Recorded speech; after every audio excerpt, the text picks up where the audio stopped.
Welcome back to RockCrawlinJeeps. It's been, I don't know, 2.5 months since we've actually done anything.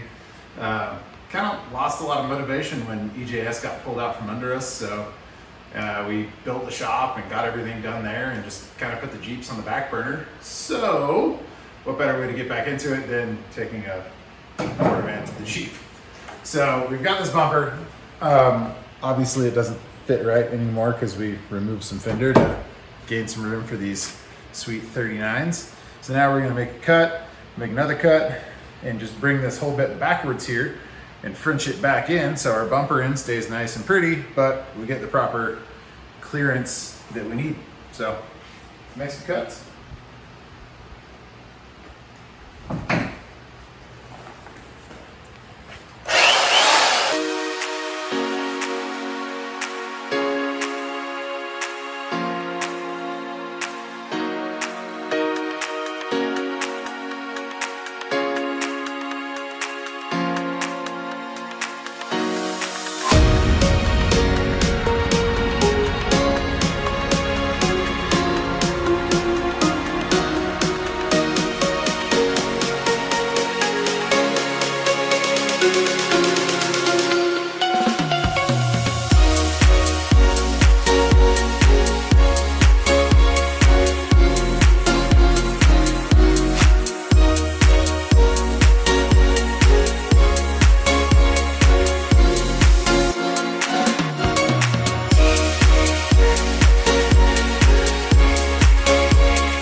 So we made our cut.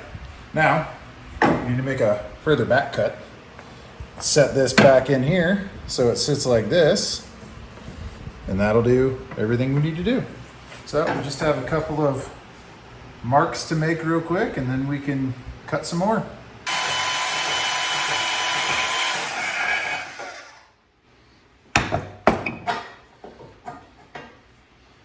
That is handy.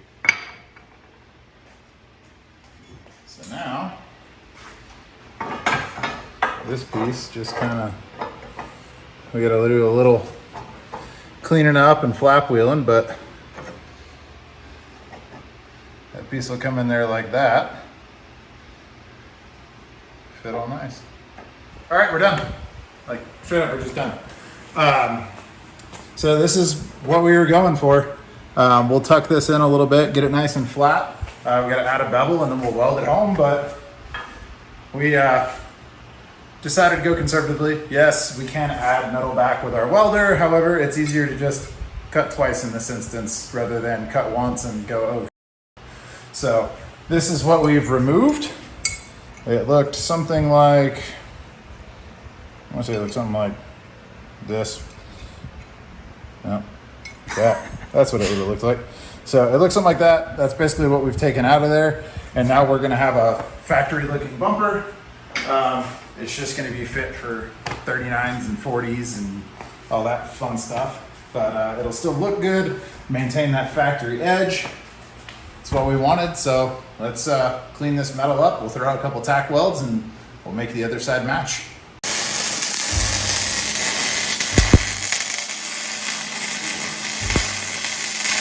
So you saw us kind of take this, cut it, figure out what we needed to do, trim it, tack weld it. You've seen us weld a bunch of stuff. Wasn't really any need to show you a bunch of welding. Once we welded it, we just slapped a coat of paint on it and bolted it back up. But this allowed our fender trim to match our bumper and gives us a bunch more room for those 39s. So to get this thing on the trail, which we're hoping to do really soon, we've got a drive shaft over there that we're gonna get cut down for the front because the front one that's in it is actually a little bit too long and I'm worried about it cracking the transfer case under compression. We gotta get a set of shocks mounted up with some longer mounts to get our travel numbers correct. And then we're waiting on a track bar from Ironman 4x4 Fab, and we're great. We can ditch our little ghetto cut up one that we used for mock-up, but hey man, if it works, you know, why not? So we've got a couple things left, bump stops, this, that, and the other, but we'll see you guys out on the trail here soon.